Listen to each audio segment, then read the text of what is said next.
안녕하세요. 오늘 또 주의 말씀을 사모하는 우리 성도님들께 하나님의 은혜와 평강이 넘쳐나시기를 주님의 이름으로 축복합니다. 오늘 우리가 함께 나눌 말씀은 디모데전서 5장 3절로 16절입니다. 제가 봉독하겠습니다. 참 과부인 과부를 존대하라. 만일 어떤 과부에게 자녀나 손자들이 있거든 그들로 먼저 자기 집에서 효를 행하여 부모에게 보답하기를 배우게 하라. 이것이 하나님 앞에 받으실 만한 것이니라. 참 과부로서 외로운 자는 하나님께 소망을 두어 주야로 항상 간구와 기도를 하거니와 향락을 좋아하는 자는 살았으나 죽었느니라. 내가 또한 이것을 명하여 그들로 책망받을 것이 없게 하라. 누구든지 자기 친족, 특히 자기 가족을 돌보지 아니하면 믿음을 배반한 자요 불신자보다 더 악한 자니라. 과부로 명부에 올릴 자는 나이가 60이 덜 되지 아니하고 한 남편의 아내였던 자로서 선한 행실의 증거가 있어 혹은 자녀를 양육하며 혹은 나그네를 대접하며 혹은 성도들의 발을 씻으며 혹은 환난당한 자들을 구제하며 혹은 모든 선한 일을 행한 자라야 할 것이요. 젊은 과부는 올리지 말지니 이는 정욕으로 그리스도를 배반할 때에 시집가고자 함이니 처음 믿음을 저버렸으므로 정죄를 받느니라. 또 그들은 게으름을 익혀 집집으로 돌아다니고 게으를 뿐 아니라 쓸데없는 말을 하며 일을 만들며 마땅히 아니할 말을 하나니 그러므로 젊은이는 시집가서 아이를 낳고 집을 다스리고 대적에게 비방할 기회를 조금도 주지 말기를 원하노라. 이미 사탄에게 돌아간 자들도 있도다. 만일 믿는 여자에게 과부 친척이 있거든 자기가 도와주고 교회가 짐지지 않게 하라. 이는 참 과부를 도와주게 하려 함이라. 아멘. 네, 오늘 본문 말씀을 통해서 이 교회의 구제의 원리를 함께 생각해 보려고 합니다. 그 당시 지금 바울이 이 디모데서를 쓸 당시 그 이후로도 어느 정도 그 세계 역사를 보면은 이 사회보장제도, 복지제도가 그렇게 발달이 되어 있지 않습니다. 그렇기 때문에 그런 그 사회보장 그 복지제도, 복지의 어떤 정책이 교회 안에서 주로 많이 이루어졌습니다. 그 중에서 특별히 그 과부에 대해서는 이 여자들이 경제적인 능력이 없는데 그 과부가 되었을 때 남편이 없기 때문에 그 경제적인 능력이 전혀 없어서 이게 살아갈 수가 없는 거죠. 그런 사람들에게는 절대적으로 어떤 그 도움이 필요할 수밖에 없습니다. 물론 아들이 있거나 또 이게 손자가 있거나 해서 또 경제적인 어떤 능력이 있을 때 어떤 가업을 이어나갈 수 있을 때는 또 별개의 문제이죠. 그런 면에서 이제 오늘 말씀 속에서 이제 참 과부를 이야기하는데 이 참 과부는 결코 이 도움을 다른 데서 받을 수 없는 그런 과부를 이야기하고 이런 과부에 대해서 이제 교회가 돌봐주라는 그런 얘기를 하고 있습니다. 그런데 이 말씀은 반드시 또 이 교회 안에서만의 어떤 그 구제가 아니고 또 우리 개인의 삶 속에서도 적용할 수 있는 구제의 원리가 아닌가 싶습니다. 오늘 말씀 속에서 우리가 구제의 원리를 적어도 두 가지를 생각해 볼 수 있을 것 같습니다. 첫 번째로는요, 존대하라는 말씀입니다. 존대하라. 그러니까 참 과부인 과부를 도와줘라 이렇게 표현하지 않고 존대하라 이렇게 말씀했거든요. 그리고 또 오늘 그 4절에서도 보면은 이것이 하나님 앞에 받으실 만한 것이니라 라고 이야기합니다. 물론 가족이 부모를 그 과부를 돌보는 그런 말씀인데 어쨌든 이런 그 연약한 가운데 있는 도움이 필요한 사람들에 대해서 우리가 도와줄 때 자칫하면은 약간 좀 우월적인 위치에서 그런 자칫하면 어떤 좀 교만이 될 수도 있고 그런 또 그 사람들에게 어떤 상처가 될 수 있는 그런 행동을 보일 수도 있을 것 같습니다. 그러지 않도록 조심해야 된다는 거죠. 여기서 이 존대하라라고 하는 것은 내 부모를 공경하라라고 하는 이 공경과 같은 의미로 쓰여지는 겁니다. 그러니까 부모를 공경하듯이 우리가 참 과부를 내 어머니처럼 모시고 섬기는 것이 필요하다는 거죠. 그래서 어떤 그 우월적인 위치에서 도와주는 것이 아니라 하나님 앞에 받으실 만한 것, 즉 우리가 사회적인 책임을 다하고 어떤 구제를 하고 또 가족으로서 또 이렇게 내가 돌보는 거 이런 것들이 결코 이 신앙과 별개의 것이 아니라는 거죠.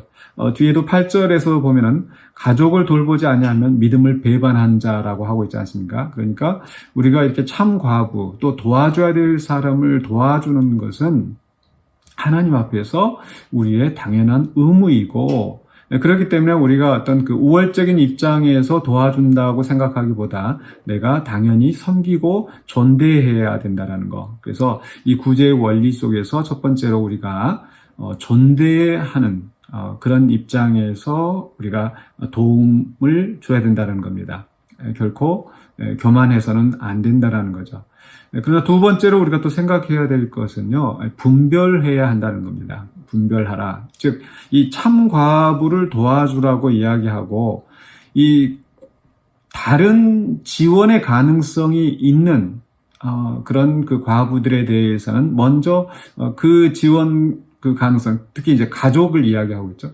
그러니까, 도와줘야 할 1차적인 책임이 가족에게 있다라는 겁니다. 그래서 자녀나 또 손자나 또 친척이나 이렇게 있을 때 이것을 교회의 짐을 지우지 말고 스스로 가족으로서 먼저 책임을 지라라고 이야기를 합니다.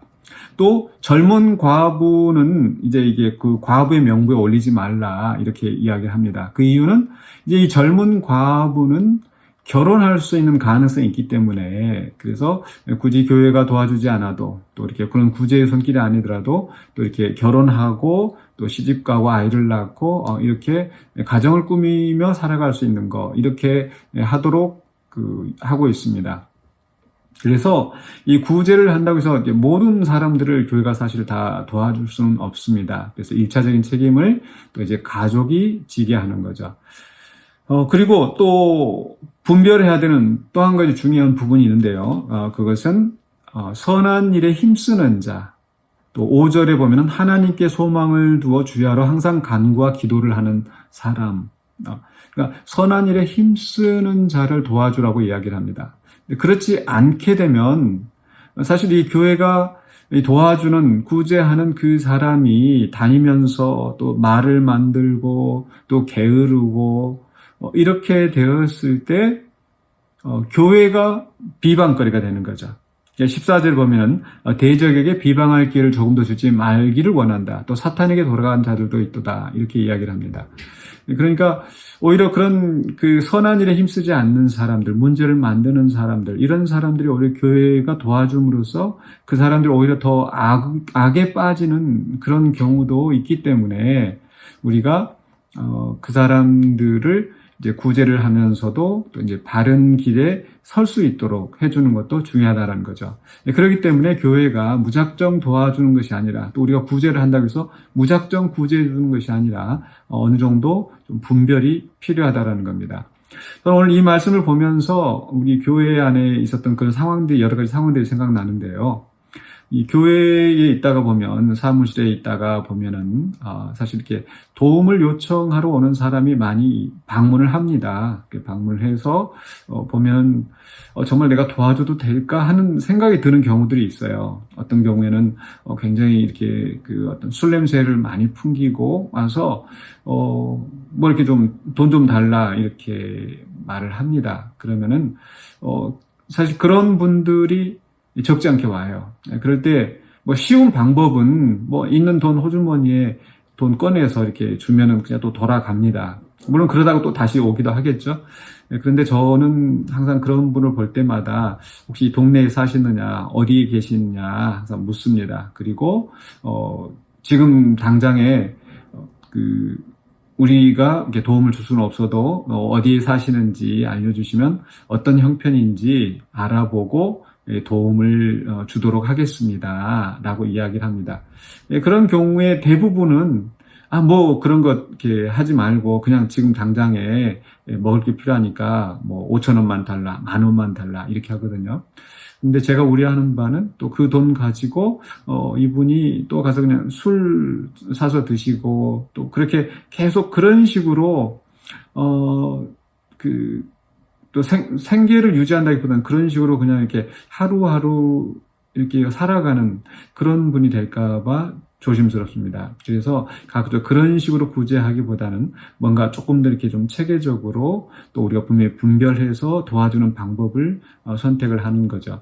물론 이건 제 판단이나 행동의 기준입니다만은 어쨌든 오늘 말씀 속에서 우리가 생각해야 될 원리, 우리가 다른 사람, 필요한 사람에 도움을 줄 때 우리는 존대하는 마음으로 또 섬기는 마음으로 또 하나님 앞에서 우리가 믿음을 지키는 또 하나님 앞에서 당연한 의무로서 도움을 줘야 된다라는 거. 그 한 가지 하고 또 도움을 줄 때 분별이 필요하다는 거. 정말 내가 도와줘야 될 사람을 돕기 위해서 또 이 도움을 통해서 하나님의 영광이 나타나고 또 그 사람에게 정말 도움이 될 수 있는 그런 도움이 되기 위해서 우리가 분별하는 지혜가 필요하다는 겁니다. 그렇지 않고 그저 그냥 마음속에서 그냥 어쩔 수 없이 이게 주는 그런 어떤 그 적선과 같은 이런 형태가 되면 하나님 앞에 바람직하지 않을 것 같습니다.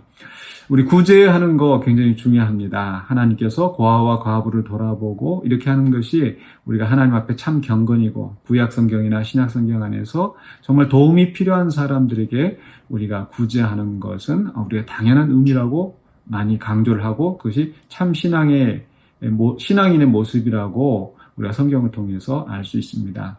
그래서 우리가 구제를 하되 또 겸손한 마음으로 하고 또 분별하여서 또 하나님 앞에 아름다운 구제를 할 수 있는 또 우리 성도님들 또 우리 교회 공동체가 되시기를 주님의 이름으로 축원합니다. 기도하겠습니다.